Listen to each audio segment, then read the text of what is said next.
Donc, merci d'être présent parmi nous pour ce déjeuner de la Transfonum numéro 8. Donc, pour ceux qui ne connaissent pas la mêlée, ou pas encore, il y en a encore des gens qui ne connaissent pas la mêlée. La mêlée, c'est une association qui regroupe des passionnés du digital et de l'innovation et qui œuvre à faire la promotion du numérique en région Occitanie depuis plus de 20 ans. Et donc, les déjeuners de la Transfonum ont pour objectif de répondre à des problématiques concrètes que peuvent rencontrer principalement les petites et moyennes structures dans leur démarche de transformation numérique. Donc, très rapidement, avant de laisser la parole à notre experte du jour, je vais vous présenter rapidement les deux dispositifs d'accompagnement que nous mettons en avant à la mêlée, qui sont tout d'abord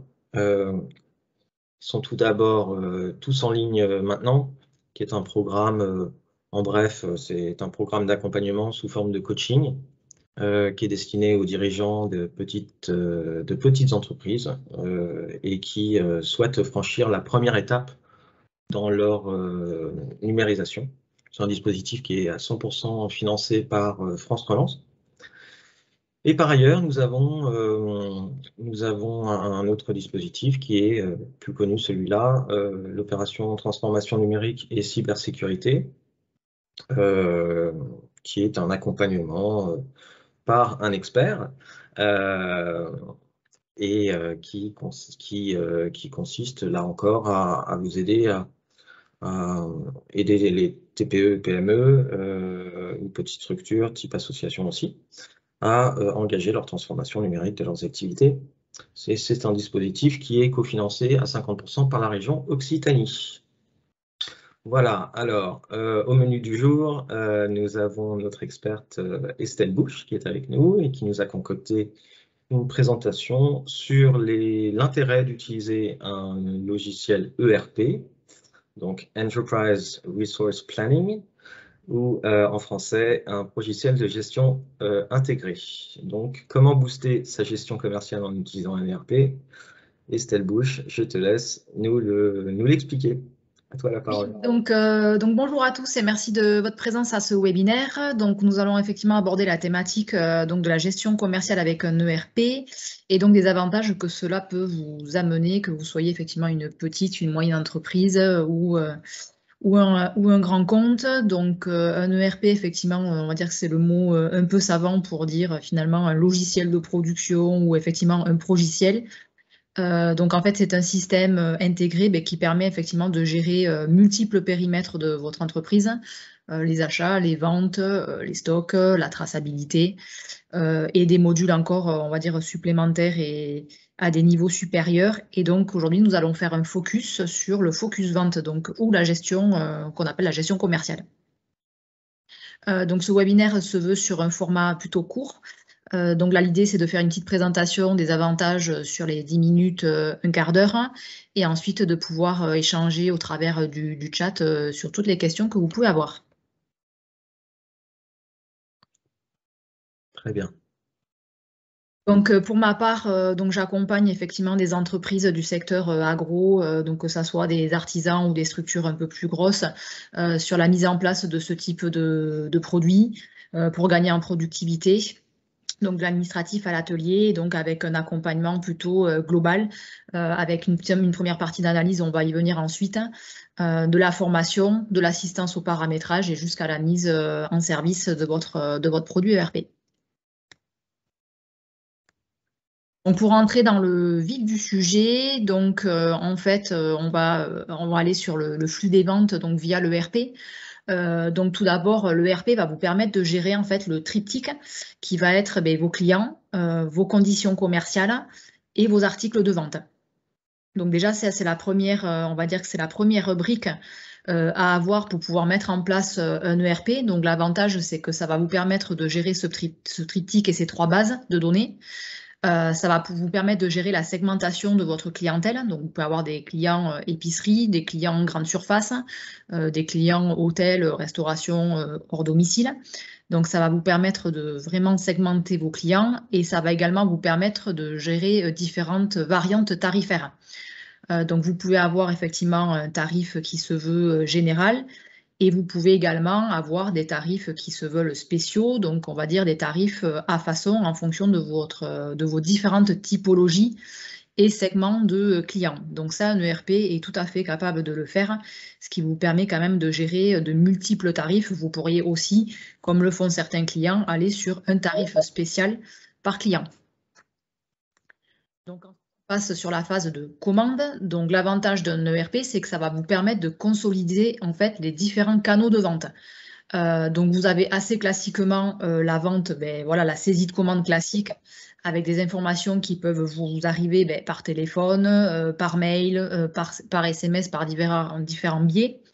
Vous pouvez avoir également des commandes de vente qui vous arrivent par EDI. Donc, ça, c'est plutôt pour les grandes surfaces.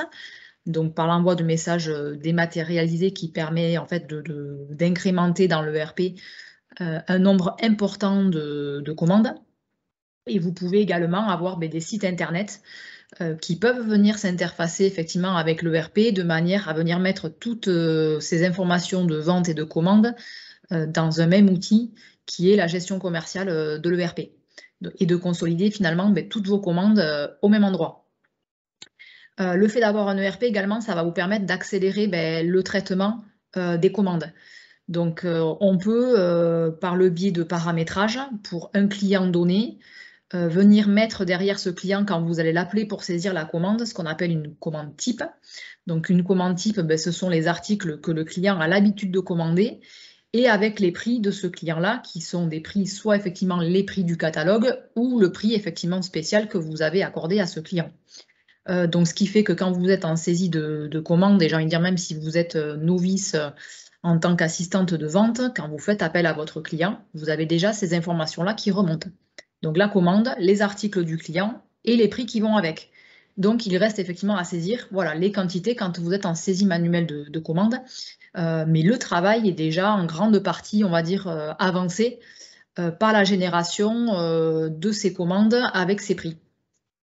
Et enfin, vous allez pouvoir visualiser au moment de la saisie de commande les stocks.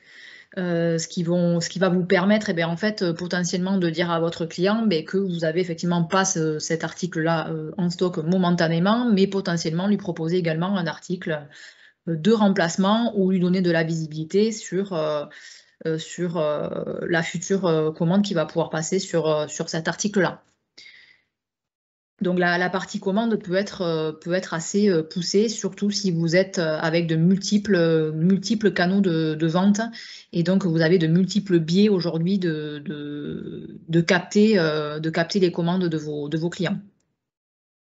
Donc ensuite, il va y avoir la préparation de commandes, les expéditions. Donc aujourd'hui, avec un ERP, vous pouvez connecter tout un tas de matériel, on va dire, du marché, avec des marques voilà, qui sont connues et reconnues. Ça va vous permettre également de faire de l'étiquetage sur mesure.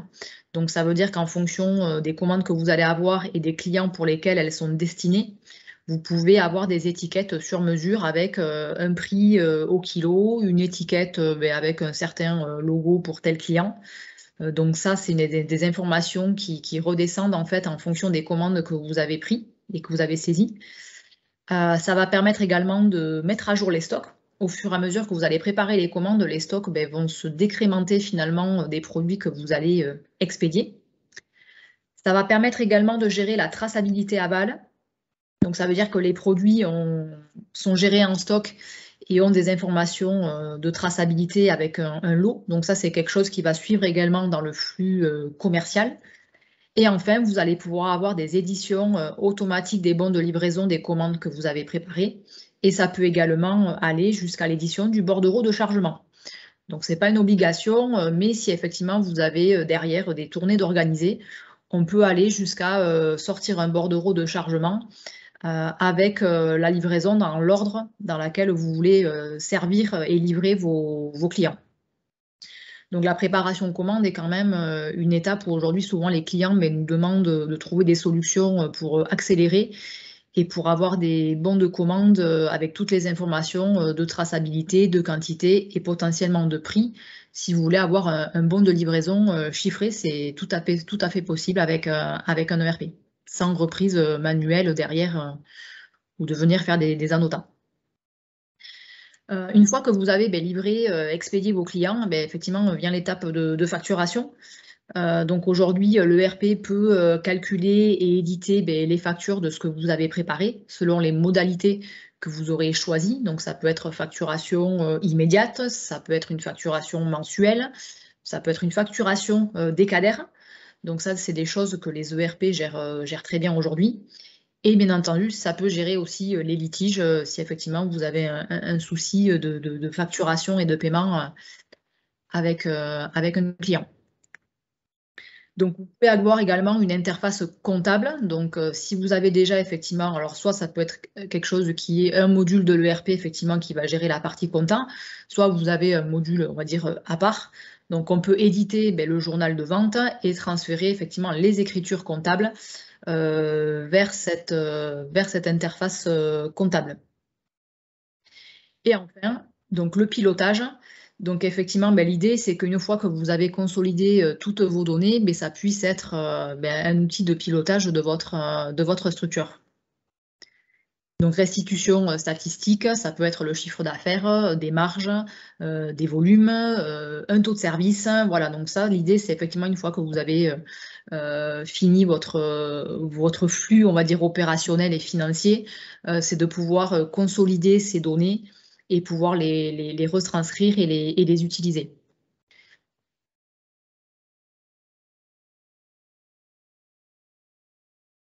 Donc c'est ce qu'on va appeler en fait le suivi des actes commerciaux, qui est un outil de pilotage qui va vous permettre en fait d'avoir une vision globale de votre flux de vente, flux commercial, et de retrouver également tous les documents qui sont liés en fait à votre gestion des ventes. Donc ERP, effectivement, ça doit sonner avec stratégie des ventes. Alors comme je dis, moi, c'est un peu comme une fusée. Ça veut dire que la première brique, ça va être de centraliser vos données, d'automatiser les tâches qui ne créent pas de valeur. Donc je pense à préparer des commandes et renoter un poids sur un papier pour après aller faire une facture, de fiabiliser et remonter les informations, et ensuite également d'accéder à vos informations en distanciel, voilà, surtout avec ce que l'on a connu aujourd'hui, ça paraît quand même assez indispensable. Donc ça, c'est le premier niveau. Et le deuxième, c'est bien entendu de piloter la performance de votre entreprise. Une fois que vous avez consolidé vos données, l'idée, c'est effectivement de pouvoir les analyser, les traiter et bien entendu de voir comment vous pouvez améliorer peut-être votre marge, votre chiffre d'affaires en fonction des différents segments de clientèle que vous pouvez avoir. Donc ça, c'est le deuxième niveau effectivement de la fusée. Donc aujourd'hui, c'est ce vers quoi on tend. Le premier niveau, c'est bien entendu d'installer voilà, la brique de la gestion commerciale dans votre entreprise. Et le deuxième niveau, c'est d'exploiter ces données et de pouvoir optimiser vos ventes et votre gestion commerciale. Mais avant ça, avant de décoller, j'ai envie de dire, il y a quand même une phase qui est importante, qui va être la phase d'analyse. Donc ça veut dire que de mettre en place un ERP aujourd'hui, c'est un projet à part entière de l'entreprise, ça doit répondre à une stratégie. J'ai envie de dire, s'il n'y a pas de stratégie derrière, il est urgent de ne rien faire. L'idée, c'est que ça serve effectivement votre entreprise et sa stratégie. Et donc, aujourd'hui, avec la mêlée Adour, on peut avoir des diagnostics selon certaines modalités qui permettent d'avoir des prises en charge et des financements pour faire cette phase d'analyse et vous permettre finalement d'analyser comment vous travaillez, la maturité de votre structure et sa capacité effectivement et le besoin qui va derrière de mettre en place un ERP avec là le module effectivement de la gestion commerciale, mais qui peut aussi s'étendre sur d'autres périmètres couverts par les ERP du marché aujourd'hui. Donc c'est ce qu'on appelle le diagnostic transfo-numérique.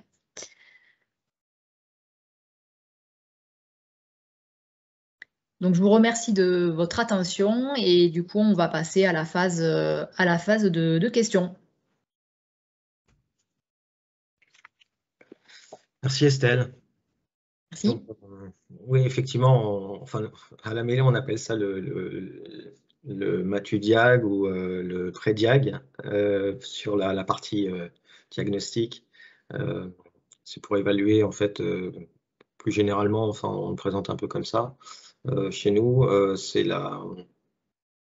pour pouvoir évaluer la maturité en fait de votre entreprise en transformation numérique. Voilà. Et effectivement, l'ERP, c'est un des outils phares sur lesquels les entreprises ont souvent besoin d'optimiser.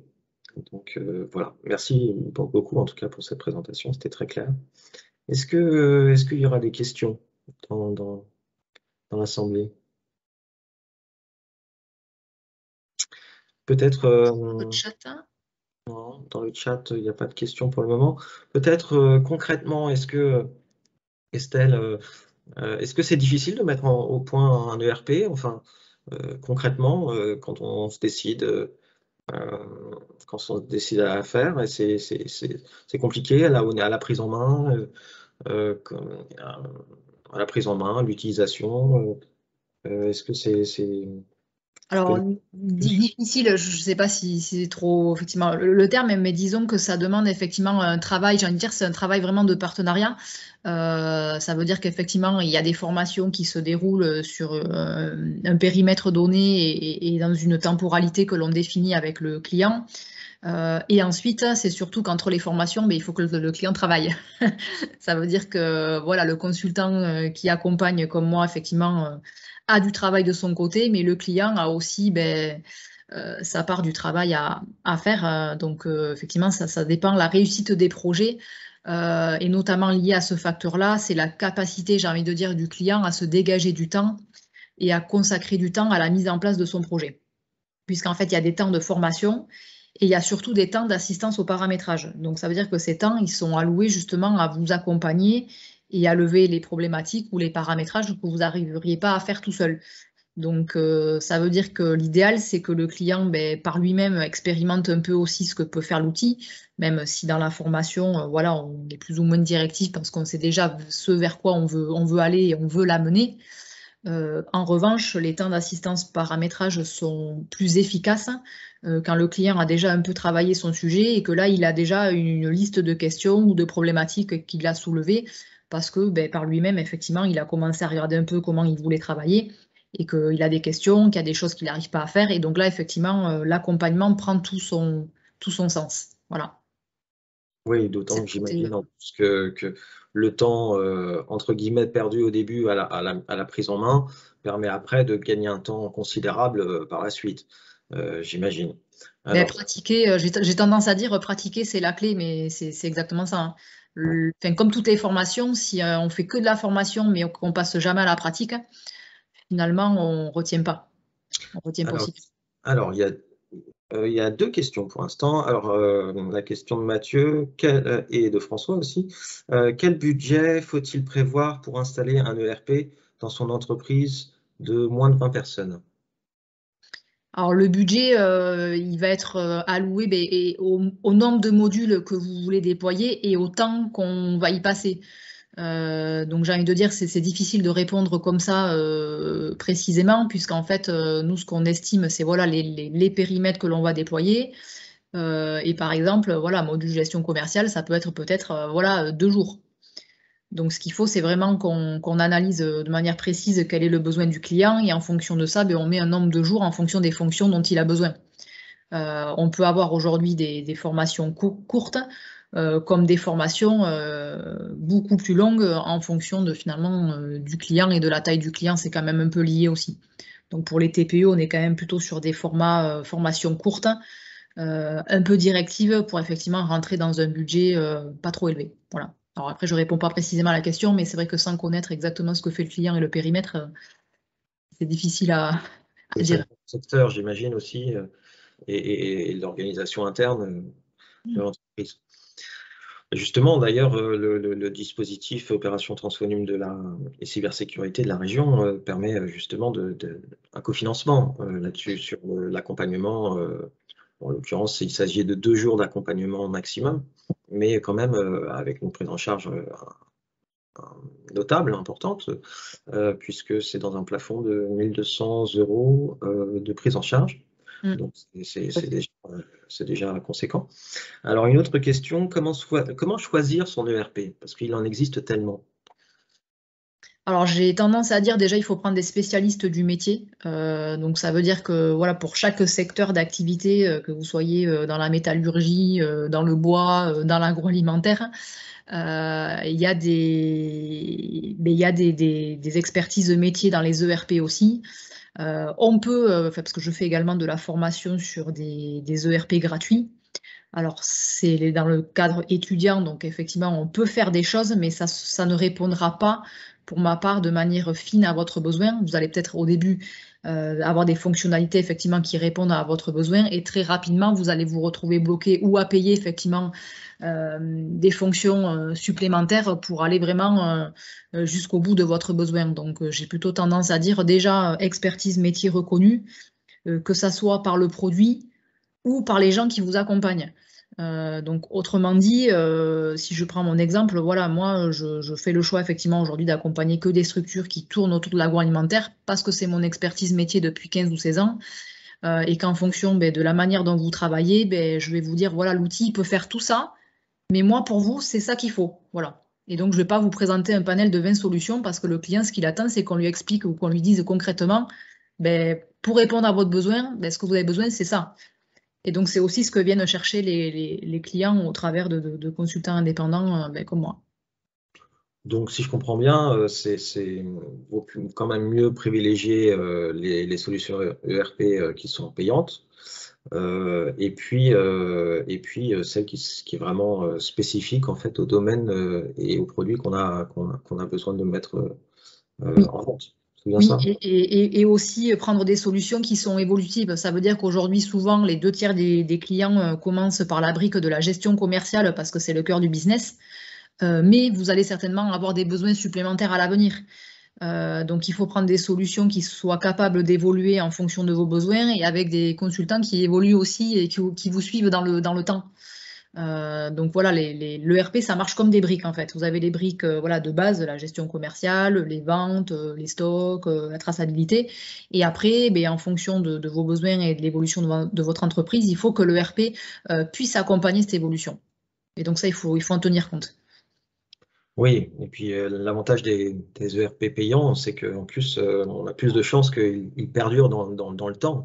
Parce que les solutions gratuites, malheureusement, peuvent fermer du jour au lendemain pour des raisons économiques. Et donc, dans ce cas-là, on se retrouve planté parce qu'on n'a plus de ERP, il faut tout recommencer. Oui, il faut prendre mais c'est un peu comme quand vous achetez des machines, il faut prendre des acteurs qui ont aussi un support derrière avec une entreprise voilà, suffisamment conséquente parce qu'effectivement, moi je rencontre souvent des clients qui ont des petits développements faits par des informaticiens du coin, et le souci c'est que quand il n'y a plus l'informaticien du coin, après on fait quoi? Vous avez investi du temps, vous avez investi de l'argent, il faut que votre solution elle soit pérenne. À 1 an, 2 ans, 3 ans, 10 ans. Un ERP, c'est pas quelque chose qu'on change tous les 3 ans. C'est quelque chose qui va devenir la colonne vertébrale de votre activité.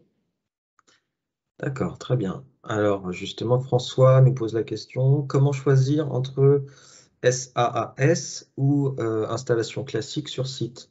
Ah, Euh, ça sous effectivement hébergé sur site. Alors, moi, j'ai tendance à dire, si vous êtes une TPE, PME, que l'informatique, c'est pas le cœur de votre métier, je vous orienterai plus vers une solution SaaS, donc hébergée sur des serveurs qui effectivement ne sont pas les vôtres. Mais le partenaire de l'ERP va effectivement sauvegarder les données et vous assurer une continuité dans votre activité en imaginant que vous ayez malheureusement un feu, une inondation ou un autre dégât. J'ai plutôt tendance à vous dire, concentrez-vous sur votre cœur de métier et laissez cette partie-là, ça fera partie de votre abonnement et de ce que vous allez payer dans vos mensualités. Et détachez-vous de cette partie, effectivement, pour plutôt vous concentrer sur votre cœur d'activité. Après, sur les plus grands comptes, ils ont effectivement des serveurs sur site qui hébergent l'ERP, mais parce que derrière, voilà, il y a une structure, il y a un service informatique, le serveur est dans une salle ultra sécurisée, sprinklé, voilà, c'est un autre parti pris et le risque est différent. Voilà.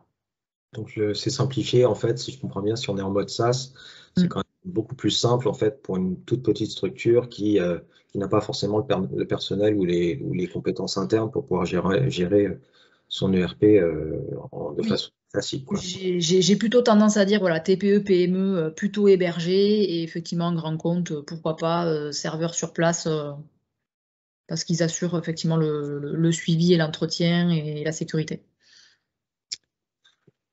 Très bien. Bien, la deuxième partie de la question de François, c'était que penser des formules SaaS de façon générale. Bon, je suppose que tu y as répondu. Est-ce que tu as d'autres choses à ajouter par rapport peut-être les formules SaaS, les formules classiques? Est-ce qu'il y a d'autres points euh, qui valent la peine d'être mis en avant? Mais j'ai envie de dire au-delà de, enfin, si effectivement vous devez même quelque part vraiment plancher sur la partie effectivement SaaS, il y a aussi un aspect sécurité et assurance où effectivement vous pouvez aussi euh, valoriser, on va dire, ce point-là auprès de votre assureur, de dire, ben voilà, ces données-là, je les ai pas chez moi, elles sont effectivement hébergées, et quitte à effectivement avoir cette discussion et peut-être cet argument de négociation avec votre assureur, moi, ça me fait toujours un peu peur quand je vais chez des clients qui veulent absolument avoir leurs données chez eux, mais je leur dis, voilà, c'est pas que je veux pas qu'elles soient chez vous, mais c'est ce que vous m'assurez qu'elles sont vraiment bien sauvegardées parce qu'une entreprise ben, qui perd ses données aujourd'hui, ce qui fait toute la valeur de l'entreprise, c'est au-delà des hommes, c'est la donnée aussi. La donnée, elle a une valeur. Et il y a des entreprises aujourd'hui qui ne se relèvent pas d'avoir perdu leurs données. Donc j'ai plutôt tendance à dire, c'est pas pour effrayer les clients, mais c'est voilà, si vous n'êtes pas vraiment sûr de la personne qui est en charge de vos données ou que c'est pas hyper sécurisé chez vous, j'ai plutôt tendance à privilégier effectivement le mode SaaS. Oui, en termes de risque de cybersécurité notamment, effectivement, Aussi. ça peut être ça peut être intéressant d'externaliser en fait ce service de façon Mais à à limiter le bénéficier. risque. Alors, le risque zéro n'existe pas, on est d'accord, hein. Mais le mode SaaS, voilà, il y a souvent des serveurs qui sont à des kilomètres en redondance. Donc, en imaginant qu'il y en a un qui a un souci, il y a un deuxième qui prend le relais. Ça, c'est des choses qu'une TPE, PME ne peut pas faire. Absolument. Voilà.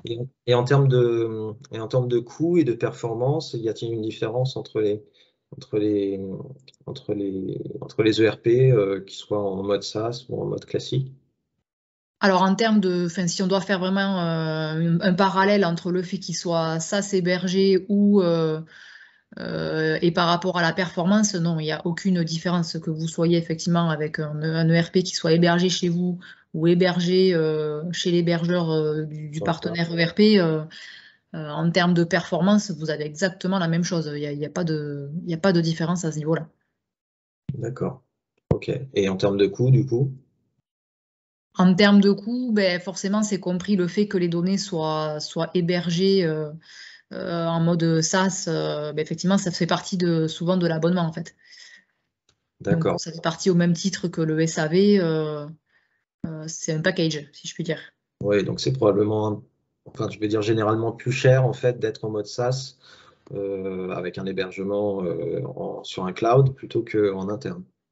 Non, pas forcément, parce qu'on a plutôt tendance effectivement à pousser les petits clients sur ce mode-là, parce qu'on fait des prix aujourd'hui qui sont faits vraiment pour les TPE. Donc ça a été, voilà, le prix a été hyper travaillé effectivement pour cette typologie de clients et de manière à ce qu'ils aient effectivement une offre complète, hein, à un prix compétitif qui est bien moins cher que ce que peuvent payer effectivement les grands comptes. Très bien. Est-ce qu'il y a d'autres questions éventuellement?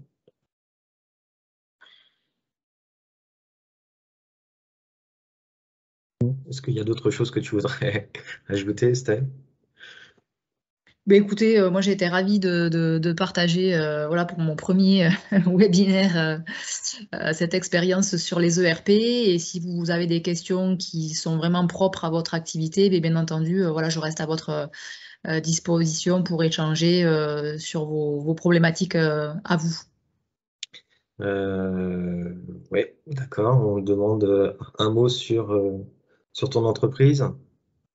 Alors, mon entreprise, elle s'appelle CapExen France. Donc, ça fait 2 ans que je suis en activité maintenant.